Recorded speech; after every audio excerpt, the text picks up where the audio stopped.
guys, welcome to my newest video for today. For today's video, I'm going to be doing my physical media wrap up for May 26th. This is just going to be the movies that I watched out of my own collection this month because I kind of sucked when it came to TV watching this month. So yeah, I didn't finish any of my TV shows that I've started from my own DVD collection. So I'm going to start with the two movies that I watched out of my own collection that were first time viewings. One of which was a purchase from this month, which is very rare that happens. But the first one is Dorian Gray from 2009, I do believe. The main reason that I got this one was because of Douglas Henschel. He has a very minor part in this movie, but he has some kind of big, like a couple of big scenes, but he's mostly a background character. But it's kind of fun finding out like where in the movie he is. So, and he had his hair from Primeval series 3, so because he had like the sort of the longish hair. Yes, I'm obsessed with thing, but the hair from series 3 did grow on me after a while. I know it was talked about a lot at the time that of the show, when the show was airing, but yeah, I did. It was kind of fun because there were a couple of scenes where he did look really good, and there was a lot of sexy times happening. And I will say I am actually glad that I watched the majority of this when my parents went home, because that would have been really awkward. So I gave Dorian Gray a 4 out of 5 stars. I think that could be a fun like 31 Days of Horror like watch. So I don't know if I'll get to it this year, but maybe next year. And then I finally made progress with my King Kong, making my way through the King Kong films, because I had this plan to go through all the Godzilla, all the King Kongs, and I just never got around to it. So I was up to King Kong Escapes. This was an experience watching it because I wasn't expecting high art, because, you know, King Kong movie. This was one of the cheesiest movies that I've ever seen in my life. And I've seen some cheese. And, I mean, it wasn't a horrible watch. At least it was like one of those ones where it's like, it's so bad, it's laughable type situations. Because I found out that it's actually based on a TV show, and that explains some of the character lines, because there's this one line where the captain of the Navy ship who's trying to channel William Shatner, and he's like, there's only one person who could have done such a thing. It's my old enemy, Doctor Who. And that made me giggle a lot as well, because the enemy's name was Doctor Who. So, yeah, it was lines like that, and I'm just there sitting, oh my god, this is so cheesy. I mean, it was watchable, but it's not going to be a go-to, like, con movie for me.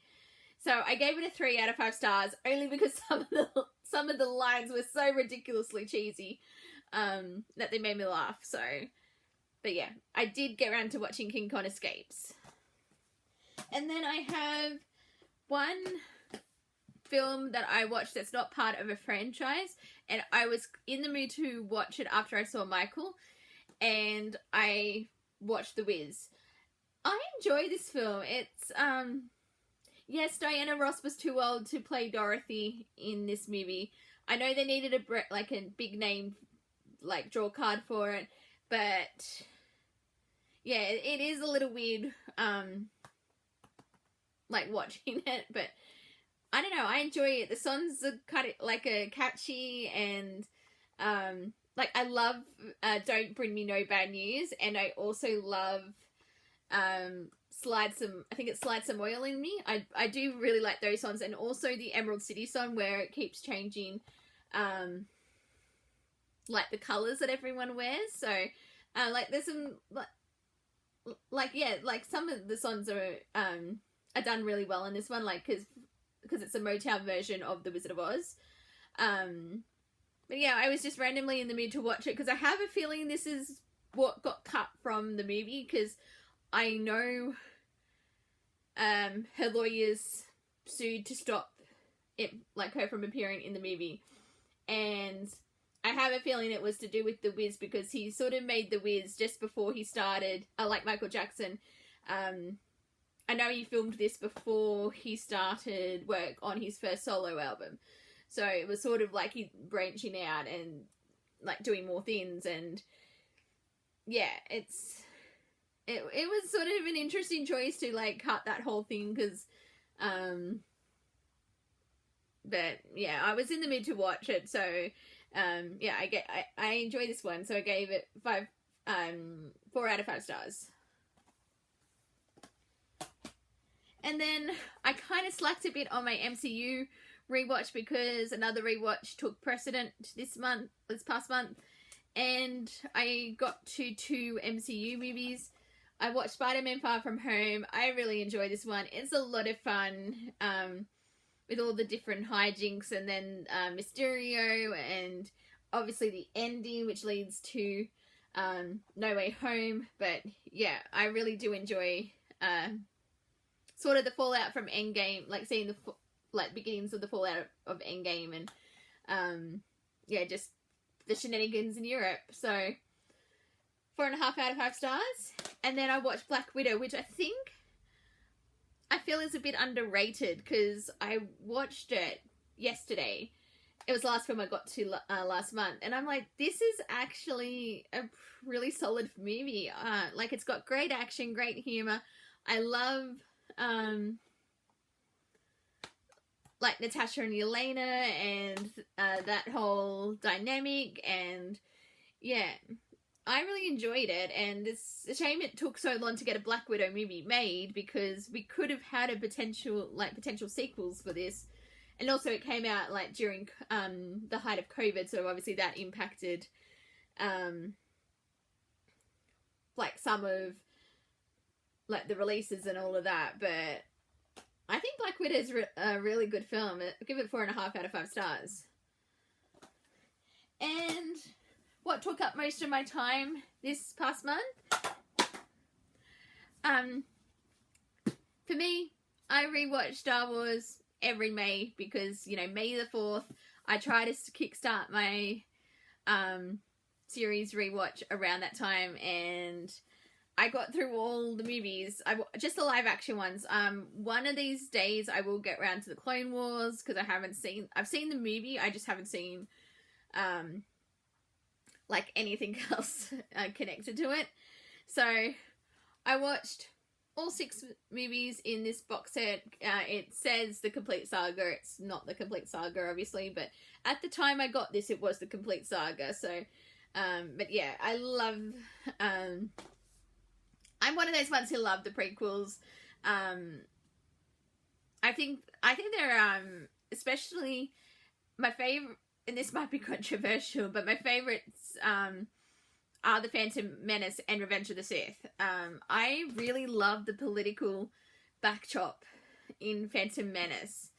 And I mean, yeah, when I was like 12 years old watching this in 1999, I didn't have an interest in like politics or anything like that back then. But it's really interesting watching it as an adult and everything going on in the world right now. Not, you know, naming certain countries or anything, but yes, it's very interesting parallels watching it. And you're like, okay, maybe George Lucas was onto something. Actually, no, it's 26 years now, isn't it? 1999? Yeah. But yes, I really enjoy, I mean, I like Attack of the Clones, even with its cheesy dialogue. And the original trilogy is perfection, like 5 out of 5 stars across the board. I grouped them all together, even though my favourite out of the original is Empire Strikes Back. So that's the Star Wars 1 to 6. And then I've got the 2, well, I guess Star Wars stories. Solo, a Star Wars story. Very underrated Star Wars. It's such a shame this came off the backlash of The Last Jedi, because we could have gotten an incredible trilogy from this movie. It's a great sci-fi western film, and it's like the cast that they had for the young character, like young Han Solo and Lando Calrissian, is perfect casting. And yeah, we're not going to get them now because there was such a backlash from The Last Jedi. So this is a 5 out of 5 stars. I don't care what anyone says. I love this movie. So, and then Rogue One. This one has grown on me significantly since I first saw it at the cinema. I wasn't too sure about it, and then the more I've watched it, and especially when Andor came out, the more I did appreciate this movie, and it's a great lead-in to A New Hope. So yeah, these movies are both 5 out of 5 stars. And then we get to the sequels, like the sequel trilogy. We have The Force Awakens, which is actually my favourite of the trilogy. This one's a 5 out of 5 stars. I love it. It's they did a great job for this one, bringing in like the nostalgia factor and then the newer, like the new characters, the new storyline. Yeah, this one's 5 out of 5 stars. And then The Last Jedi, which I feel like I'm one of the few people who doesn't mind this movie. It's just a shame that so much of it got retconned in The Rise of Skywalker, because there was some interesting plot developments in this, and it could have been interesting if Disney had just decided to stick it out and follow through with these storylines, because